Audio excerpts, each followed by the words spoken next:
সংঘর্ষের শুরু শুক্রবার সন্ধ্যায় রাজধানীর কাকরাইলে জাতীয় পার্টির কেন্দ্রীয় অফিসের সামনে দিয়ে গণ অধিকার পরিষদের একটি মিছিল যাওয়ার সময় পরে এ ঘটনার জন্য একে অন্যকে দায়ী করে দুপক্ষ।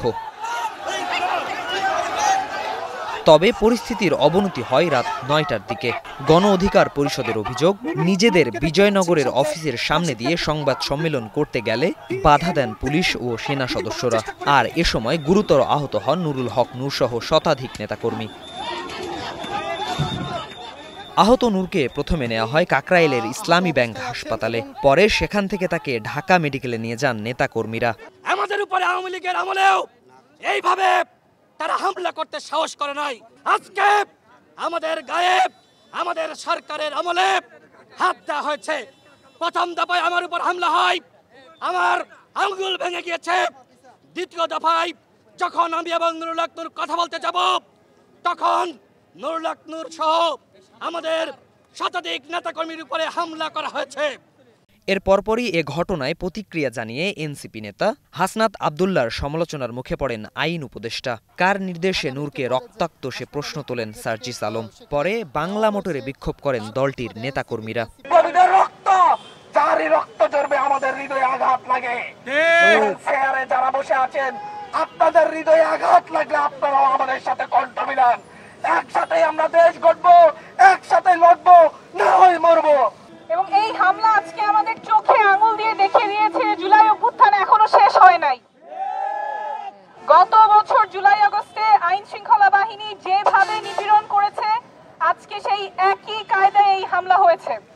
রাতেই বিক্ষোভ হয় ঢাকা বিশ্ববিদ্যালয় ক্যাম্পাসেও। পরে ঢাকা মেডিকেলে নূরকে দেখতে যান প্রধান উপদেষ্টার প্রেস সচিব। এরপর সেখানে আসেন আইন উপদেষ্টা আসিফ নজরুল। নূরকে দেখতে এসে এ ঘটনায় জড়িতদের ফুটেজ দেখে ২৪ ঘন্টার মধ্যে ব্যবস্থা নেওয়ার দাবি জানান এবি পার্টির চেয়ারম্যান মজিবুর রহমান মঞ্জু। আমরা অনেক রক্তক্ষরণের মধ্য দিয়ে এতটুকুতে এসেছি, আমাদেরকে ধৈর্য ধরতে হবে, শৃঙ্খলার সাথে প্রতিবাদ জানাতে হবে।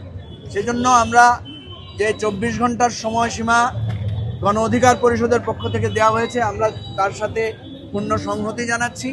আমাদের সবার রাজনৈতিক মতানৈক্য আছে, আমাদের অনেক ঝগড়াঝাটি আছে, কিন্তু বাংলাদেশের স্বাধীনতার সার্বভৌমত্বের প্রশ্নে আমরা পুরো বাংলাদেশ আওয়ামী ফ্যাসিবাদের বিরুদ্ধে ঐক্যবদ্ধ।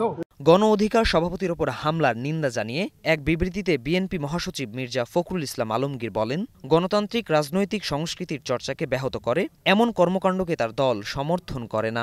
এ ঘটনার তীব্র প্রতিবাদ জানায় জামায়াতে ইসলামীও। রাজপথে আন্দোলন সংগ্রামের মধ্য দিয়ে যারা জুলাই আগস্টের গণঅভ্যুত্থানে নেতৃত্ব দিয়েছে, সেই গণ অধিকার পরিষদের উপরে এই ন্যাক্কারজনক হামলার তীব্র নিন্দা এবং প্রতিবাদ জানানোর পাশাপাশি আমরা দাবি জানাতে চাই, অবিলম্বে যারা হামলা চালিয়েছে তাদেরকে চিহ্নিত করে তাদের বিরুদ্ধে আইনানুগ ব্যবস্থা গ্রহণ করতে হবে। পরে কাকরাইলের ঘটনায় এক বিবৃতিতে আইএসপিআর জানায়, শান্তিপূর্ণ সমাধানের চেষ্টা অগ্রাহ্য হওয়ায় জননিরাপত্তা রক্ষায় বল প্রয়োগে বাধ্য হয় আইন শৃঙ্খলা বাহিনী। মবের বিরুদ্ধে সরকার জিরো টলারেন্স নীতি গ্রহণ করেছে জনমনে স্বস্তি ও নিরাপত্তা আনতে, তাই এর বিরুদ্ধে কঠোর অবস্থানে সেনাবাহিনী। শাহনুর ইসলাম, স্টার নিউজ, ঢাকা।